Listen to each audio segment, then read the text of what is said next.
John Frankman here with the Vets Talkin podcast. I have with me Cam Davies. Now Cam runs a program, consulting program to help veterans get involved in politics. So Cam, thanks so much for coming on, man. Thank you. Thanks for taking the time. And I know it's not an easy step jumping into the political world, but you know, war fighters, that's what we do. Yeah. And there's really not a whole lot of difference between stepping up to the plate to serve your country in any capacity. So thank you for doing that. Yeah. And one of the things that actually I was drawn to when you decided to run was your advocacy for vets, and that's something that's near and dear to my heart. So thank you for that. Yeah, I really appreciate it. And for those of you who haven't seen the Vets Talkin podcast, don't know me, I was a Green Beret forced out for not receiving the COVID shot. Have been advocating for service members, and more recently tried to run for Matt Gaetz' seat in Florida's 1st congressional district. It happened pretty quick. Trump endorsed a different candidate, so stepped out of it. But I'm very happy to talk to Cam to kind of learn more about what I could have done better, what other aspiring veterans who want to continue their service, not just in the military, but then in the political sphere, what they can do. So, what got you into working on this project? You know, during COVID, it was a significant time of waiting for that 10-day letter, and we were all in that same boat. Whether you filed for an appeal, whether you applied for a religious exemption, and the amount of pressure, and it varied from unit to unit. I served with Force Reconnaissance out of Camp Pendleton. We're very blessed. We had a very supportive command. And that varied though from unit to unit. And so supporting vets during that process was something that I felt a burden to do. And so working through the legal components, the medical components, the health components, challenging the notion of force and readiness that was being pushed on active duty Marines at the time. And so out of that, and out of that experience, forcing the Department of Defense to recognize that it wasn't in fact a lawful order, was critical. And so there's a lot of great legal groups out there we worked with, a lot of thanks to them, the officers and both Marine Corps and Navy that joined us in our fight. We had some great SARCs out there that, you know, brothers to this day, and so fighting that fight together was something that really kind of encouraged me to continue that fight and get vets, whether you're active duty or out now, you can still be involved, and you can have your voice heard, and you can stand up for your rights in various ways. Yeah, and I mean, COVID was insane, man. It was insane. Everybody experienced it. All the COVID risk mitigation policies, to me, that was the biggest infringement upon our personal liberties, not just in the United States, but the whole world. And anyone who's outside the military, whatever you experienced was worse than the military. It's just so hard for people to understand. When the military owns you, when you're there 24/7, they have a different form of laws that you have to follow. The authority your commander has over you, they can make your life hell, and it was just pretty crappy. And we had 80,000 who were forced out, 8,600 kicked out. So I do think that opened the eyes of a lot of people, opened my eyes a lot to, you know, who do you trust? What's our foundation? Where do we go from here? So yeah, I got you, man. It did, and I think it made a number of service members start to ask, where do we fit in? How do we make a difference? Do we stand up on this? Do we not? We looked back at what service members did back in the 90s during the anthrax issues, and we did a lot of research on that. And I think service members now are a lot less likely just to say okay when they're being told to do something. They're questioning, and I think we can have that to a degree in our forces. Asking questions in the right circumstances respectfully is okay. Yeah, it's to a degree. If you're in war, take the hill, you might not be able to ask there. But that's right. Yeah, you know, tact is important. 100%. So I think we're at that stage now, though, with our generation, that individuals that want to make a difference, they need to know that they can. So tell me about your program. What's it called, and how does it specifically help veterans make that difference? Sure. So what we try and do is link up with veterans. It's called Apex Strategies. We link up with veterans that whether during their time in service or afterward, we talk to a lot of vets that after their time in service, whether they just be at a loss as to what to do, and they're frustrated. They get involved in they go to a Trump rally, let's say. But then where's that next step? What do you want to do? Do you just want to go to a rally? Do you want to wave a flag? Voting? That's great. Those are all fine and good things. But there's the next step if you want to do it, and here's how you can do it. So we bridge the passion that people who have sworn an oath to the Constitution of the United States have to begin with, and we make that bridge happen and say, here's the steps. Tell me what you want to do. Let's look at it. Let's build a plan, and let's introduce you to the right people. Let's work with people in your district. Here's how you can make a difference. And at the end of the day, I think that's what most people want to do, is they want to make a difference. Yeah, absolutely. So how does, let's maybe get into a little more of the details. Like, I just went through that whole process, holy shit, drinking from a fire hose, freaking all that nonsense out, phone with everybody.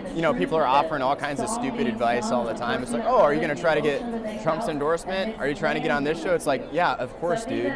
But how would you take someone who is interested in running for an office, maybe it's a state thing, maybe it's a federal level, and bring that person where they need to be? Identify your natural constituencies. Build your own base. You can have all the endorsements in the world. You can go and kiss all the rings that people are telling you is important. Those don't equal votes. The boots on the ground, talking to people, listening to people, finding the issues. I don't care if you're a Republican or a Democrat or an independent. I want to know what you care about. And if I can understand what you care about, and it's issues that I also am advocating for as a candidate, then I know how to mobilize you and get you up off the couch to support me. And I think there's this, in the age of TikTok and rapid social media, we've lost that connection, the human connection. Right. And I encourage candidates, go back to the basics. Yeah. Talk to as many one-on-one conversations, primaries especially. Primaries are tens of thousands of one-on-one conversations. That's how you win. Yeah. You can do the best TikTok videos, you can do the best, X live streams. But what's going to make a difference at the end of the day is how many one-on-one connections you make. That'll make a whole world of difference. And Trump, to a large degree, has done that through his rallies. It's at a macro level that he's done this. Yeah. But at the local level, at the district level, that changes. Maybe that's a town hall with a couple hundred people in it, and you do it every week. Maybe that's hitting 5,000 doors every couple weeks. Whatever that looks like. We help advocate for that and encourage people how to do that. Are there any candidates you're working with right now, or any that are in office, or are you just kind of so new on this? We have. We're currently helping out the UK and the Reform Party in the UK. So Nigel Farage is the closest thing they have to a Trump in the UK. Right. We're looking at where we want to be involved in the midterms. There's a lot of movement right now. There's a lot of folks that are going to get primaried. We're willing to help and get vets involved, and particularly on those issues that vets care about. It's a lot of times we get kind of what are those issues? What are the ones that you think vets care about? I think VA reform is a big one, and we always talk about it. And I think there's this notion that, well, if we throw more money at the problem, it'll fix it. I'm not entirely sure that that's a conservative principle, let alone a working principle. Oh, of course, yeah. And so I think VA reform is a big one. There's always more that we can do when it comes to how we reintegrate vets into society. I think there's more we can do for the American public side in educating. Only 2 or 3% of the American population is connected to the military. We can change that. Yeah. We can change that. So I think there's a broader public understanding that what we do as warfighters is translatable to the civilian sector. We're not these creatures that we put in a box somewhere. Right. I mean, we got our own senses of humor and things like that, do. for sure. And we can be very blunt and love it, but it can scare some civilians.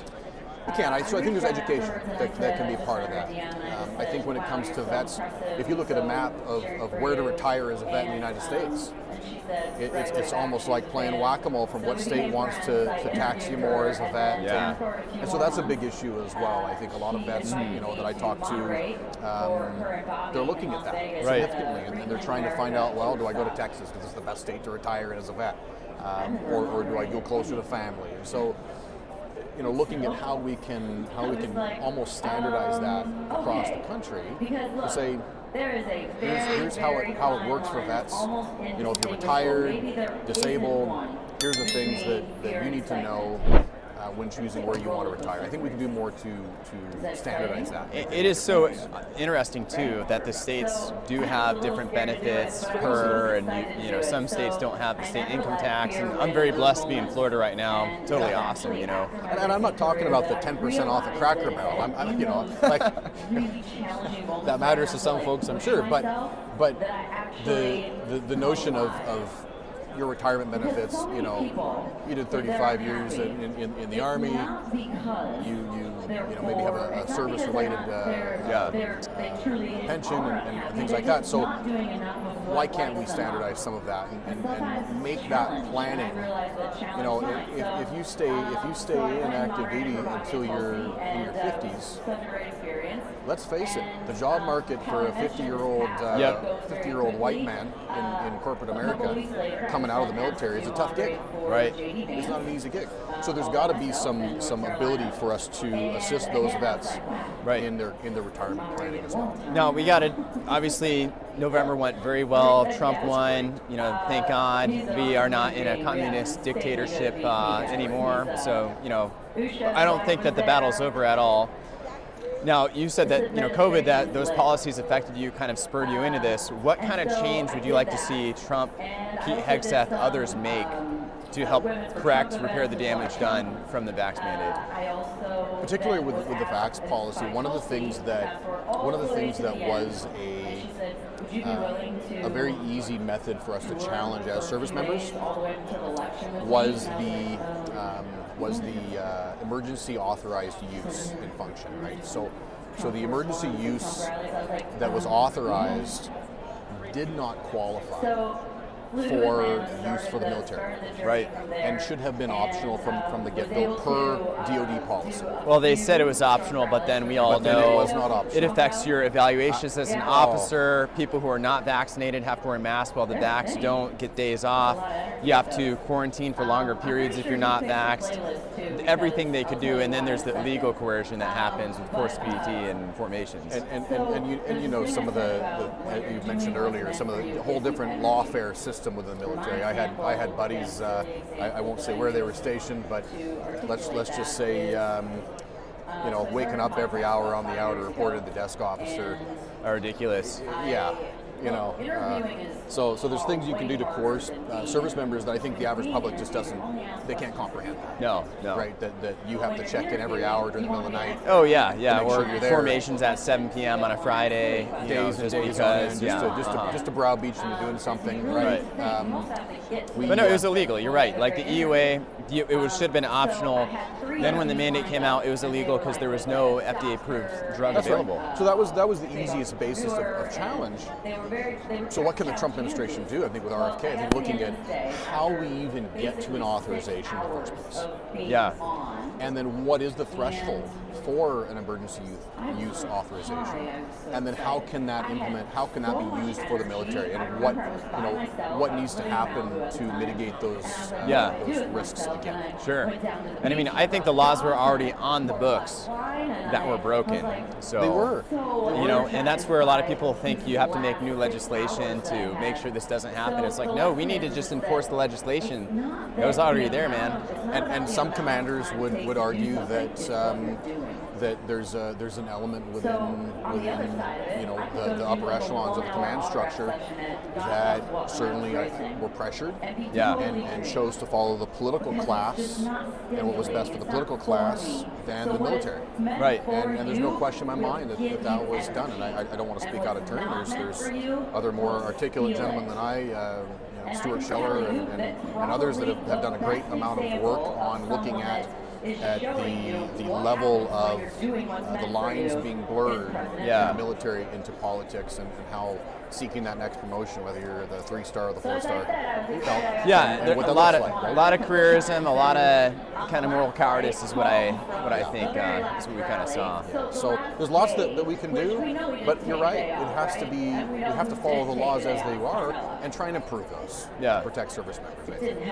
Yeah. So, and what do you think about the Trump's pick for Pete Hegseth as Secretary of Defense? I'm down with it. Yeah. We need from the Department of Defense public face to the nation. We need someone who has a real connected understanding of what it is to put yourself in harm's way and what it is to put others in harm's way, and that depth of background that you don't get from being on the corporate board of rating. Right. That's an awesome way to put it, man. No, I think so. Like, he knows combat, he knows the cost of war, obviously loves service members. I read his book, a great book that just shows he sees what's happening with the DEI, the nonsense that's destroying the military. We've also had the worst recruiting in modern history, so we need someone, a leader, who's going to inspire people to go back in the military. Now, I was forced out, but I still encourage people to consider going into the military. We can't just abandon that. What would your advice be to a young man who's considering going to the military? When I enlisted, I remember being in an airport in Spokane, Washington, and there was a conference of Vietnam vets that was getting together, and I walked up to the guy with the Marine vet cap on, and I said, "What's one piece of advice that you can give me as a young guy joining the Marine Corps?" And he said, and I'll never forget this, he said, "Get out of it what you need to get out of it, because..." Get out of it when what? What you need to get out of it. Oh, yeah. Because Uncle Sam will get what he wants out of you. Yeah. And not to look at that in a selfish perspective, because it isn't. It's set your goals. Yeah. Set your goals. And what I would tell young men today, and I would say that, do you believe in America? Yeah. And do you believe that America is worth fighting for? And set a goal. You want to do your 4 years, you want to do your 20, you want to do 25, 30, make it a full career, but set a goal. Go into it with that in mind. What is it you want to get out of this? What is it you want to achieve? You can serve your country, and whether that's, I'll tell you, it was tough serving under the current commander-in-chief. Oh, it's crazy. Yeah. It was a challenge. Oh, it was ridiculous. I mean, I never thought that a president was going to have that level of influence on my life where I'd lose my job. It's just absolutely ridiculous. And, I get the 7th Special Forces Group. My battalion's deployed. The acting rear commander is a trainee. It's like a freaking trainee major Special Forces. It's like, what the heck, what am I supposed to do? I'm the only guy, at least I saw, who didn't call him ma'am. And it's like, it's out of charity too. Like, I'm not trying to be a turd to him. It's like, I'm not going to lie to you. Like, I love you so much that I'm going to honor you with the truth. I'm not going to help you fulfill your delusional mindset. But there's just so much nonsense that folks were dealing with under the Biden-Harris regime. Some of the DEI and woke ideology that we had to sit through, and I know that from the Army to the Marine Corps, I'm not sure what was, if you guys had maybe a little bit more than we did. Some of our, I think it depends on the unit. I think the more special operations of unit, like we had the stand down day or whatever, the extremism stand down day. Our commanders basically just text and say, "Hey, make sure your boys watch the video," and it's like, okay, Yeah. So we had a similar environment in our unit. But even the fact that somewhere in the Pentagon they came up with an idea that we need to understand what pronouns are, that we need to be looking at, respecting what you identify. You can identify as whatever you want. You can come to work and think you're a squirrel. That doesn't mean I have to think you're a squirrel. Right. And there's this disconnect that what are we focusing on as a service to our nation?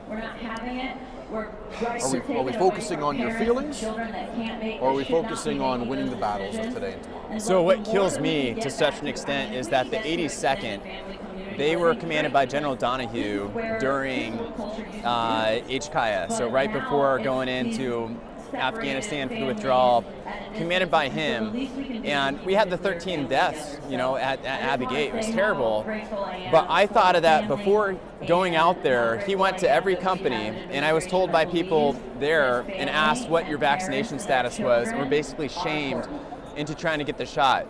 Now, that takes a lot of time from a 2-star general, now a 3-star, to go about that, given that kind of time. And I wonder, if he wasn't focused so much on everybody's vaccine status, if all military leaders were more focused on lethality, being prepared, having a good plan, would we have suffered those casualties? I'm not saying there's that direct tie, but if you're prioritizing such bullshit and not focusing on fighting to train and win wars, it's just inexcusable in my mind. The withdrawal from Afghanistan was such a travesty of life. A number of those individuals were from Pendleton. We had a beach wake for them. The withdrawal was that your truth leads to your calling. Withdrawing from a strategic point leads to the energy. No matter what the political ramifications are, doesn't seem to be of value when it comes to the treasure and blood of the United States of America. Thank you. Yeah. And it was senseless, absolutely senseless. I don't know if you're familiar with Chad Robichaud and his group. He operates Wounded Warriors. Oh, okay. And that group, but they did some amazing stuff in the withdrawal with getting out interpreters, Afghan interpreters. Right. Yeah. No, that was pretty wild. Just amazing, man. I know all my guys, I didn't deploy, but my guys, the team I took, had just come back from deployment when I took them. And they were trying to reach out, texting the Terps, things like that, seeing what they could do, get them, out. And it's, because those were allies. Those were people who really relied on us, shed blood with us. The fact that some active duty and a number of retirees or prior service had to get together as private citizens. I know. To help our allies. That just underlies the insanity of this. I think that we need to stop relying on the federal government to such a crazy extent, realize how limited it is. Military, that's inexcusable. Overseas, that needs to happen. But we see even like the hurricane up in North Carolina, it's like the best response has been a lot of private citizens coming together to assist each other. I'd love to see the DOD just get totally, get rid of a lot of the flag officers, a lot of those who are just preparing themselves for the Raytheon, the whatever else. Political class, get back to war fighters. I think we have as many flag officers now as we did in World War II, even though the military was much, much greater. I think just shrinking that, more bureaucracy doesn't help. It's a bloated bureaucracy. Yeah. There's no doubt. Bloated bureaucracy. Right. And it plagues us at every level of our government. It doesn't matter if it's the military, if it's every level of our government under the Biden administration has been bloated. Yes, absolutely. And so when you engage in that politically, you're attracting people that are looking for a handout. Yeah. Broadly speaking, they may have a degree, but they're still looking for a handout. No, and if the work is so easy, and the NCOs, I know like with an SF, NCOs are just so solid, man. I could probably be, I don't know, I could be pretty average and just not put a lot of effort in if I'm relying on them. So it with our new VP, the E4 Mafia is thrilled, I'm sure. Oh yeah, for sure, 100%, man. But any parting words you have on the Vets Talkin podcast? Anything else you want to share? Where can people find your site? Stay in the fight. Stay in the fight. When it comes to vets, it's too easy to say, this doesn't impact me anymore. I'm free after I get out. Freedom, and it's too easy to walk away from the things that matter. Right. And when I talk to vets, whether they just got out or been out for 35 years, and the ones that have been out for 35 years say, I should have gotten involved a lot sooner. Yeah. Because what our country went from Vietnam to now a lot's changed, and maybe if I was involved and had my voice heard and I had a seat at the table, whether you're running or whether you're just hitting pavement, talking to friends and neighbors, barbershop groups, coffee groups, church groups, whether you're influencing people at whatever size and scope that is, your perspective as a veteran matters. Right. And to walk away and say, well, that's somebody else's problem now, that doesn't cut it. Yeah. Here's my other message to vets.